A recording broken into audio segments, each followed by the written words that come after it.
Hi, my name's Layla and I'm the Health Coordinator at WHU Foundation.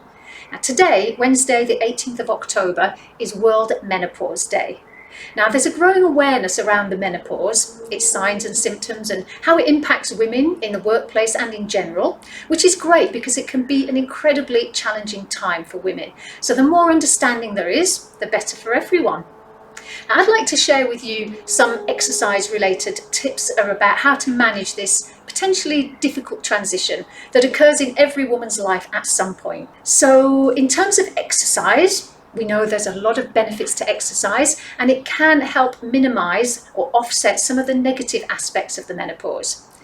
The main thing about the menopause is it's characterized by declining levels of estrogen.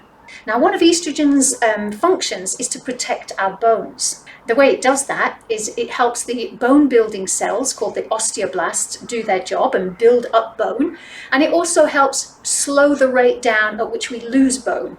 So once levels start to fall, leading up to menopause, during menopause and post-menopause, then that protective function is lost, which basically means that we're more at risk of developing things like osteoporosis, which is when our bone density declines, and it can cause an increased risk of fractures.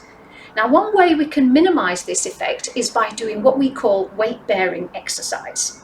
So what's weight-bearing exercise, you ask? Well, it's basically anything where you are standing and bearing your weight. So it could be things like walking, climbing stairs, dancing, running, skipping, any kind of low impact aerobics exercise classes. And we actually have some with the 150 Club online, which you could join us for if you would like to. So the weight bearing exercise, as I mentioned, we need to be doing this about 150 minutes a week if we can.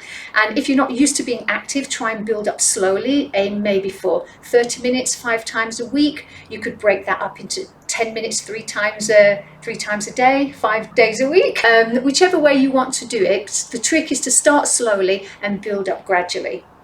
Now, one little tip, if you do have osteoporosis, it's good to try and do low impact cardiovascular activity rather than high impact, because we know high impact, doing that repetitive jumping or running, can increase the risk of fractures in people that do have osteoporosis already. So low impact cardiovascular activity, weight-bearing cardiovascular activity is the way to go. Another negative aspect around menopause and those falling estrogen levels is muscle mass. One of estrogen's functions is to maintain that muscle mass. So you might notice that your muscles start to shrink, and that's really important. You know, we need our muscles for everyday functions. So again, one way we can offset this is by doing what we call resistance exercise. So resistance exercise basically means using an external resistance, whether that's a dumbbell, a resistance band, or even your own body weight, to try and maintain that muscle mass. So I'm going to show you a couple of resistance exercises that you could incorporate into your routine. Now, with resistance exercise, we normally suggest you aim to do it maybe 2 or 3 times a week and aim to do maybe 2 or 3 sets of 10 or 12 repetitions.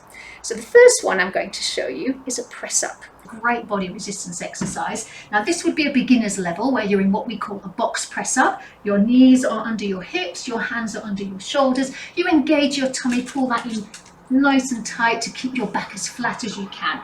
And all you're going to do is just bend the elbows and take your face down towards the floor. All right, if you're feeling okay at home and you want to have a go at this with me, come and have a little go, just up and down, and you would aim to do that maybe 10 or 12 times. Okay, so that would be your level 1. Now, once that feels easy, you can progress it to the next level, which is where you would walk your knees back. You would come up onto resting just above your knees, lifting up your feet if you can. If that's too painful, you can keep them down. But what you've effectively done here is increase the amount of weight that you're going to be taking through your arms and your shoulders. And you would again just lower the chest down to the floor and push it up. And you will feel the difference there, guys. It feels a lot harder. And that is, as I said, how we progress and make our muscles stronger. Now, once you can do those easily, you would be aiming to go for a full press up where you would tuck your toes under, come up onto your feet, and then again go all the way down. Now, I'm not brilliant at these, okay, but the aim would be to go up and down. And if being on the floor is too difficult, you can do it against the wall, which is much easier. So I will show you this. You just need a solid wall Okay, you're going to take your arms just a little bit wider than your shoulders. Again, engage those tummy muscles, pull them in nice and tight, and you just bend the elbows, take your body weight forward. Now do make sure, guys, that your body's in a straight line when you're doing this, okay? We don't want butts sticking out and we don't want hips going forward. We want everything nice and still and in one line. So that would be a good place to start if you've got any wrist problems, shoulder problems, or if you're a complete beginner and going on the floor looks a bit too much, okay?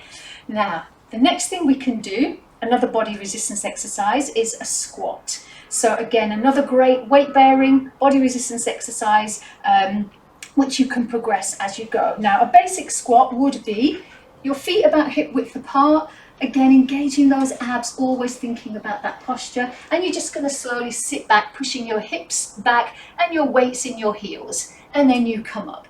And just take it down as far as you feel comfortable, all right? Especially if you have any knee problems, you may find it difficult to go too deep, okay? And again, you would aim to do 2 or 3 sets of 10 or 12.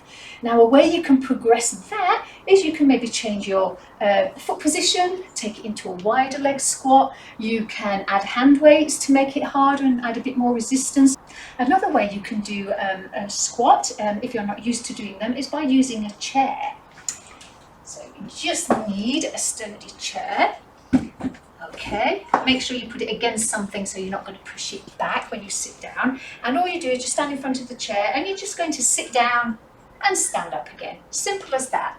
Making sure you bend those knees, making sure you keep your chest up and your back nice and straight.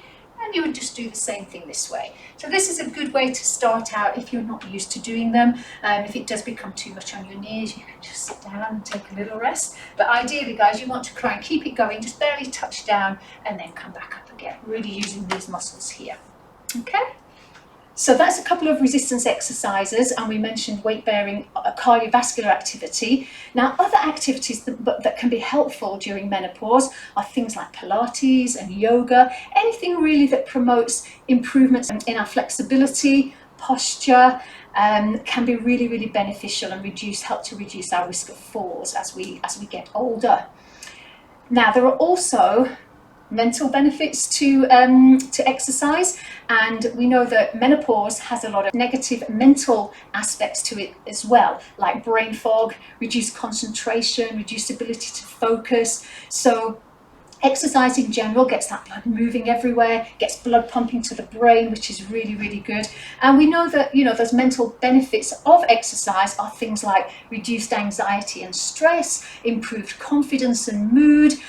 So, there are so many reasons to exercise, physically and mentally, and all of those combined can help you through that difficult transition.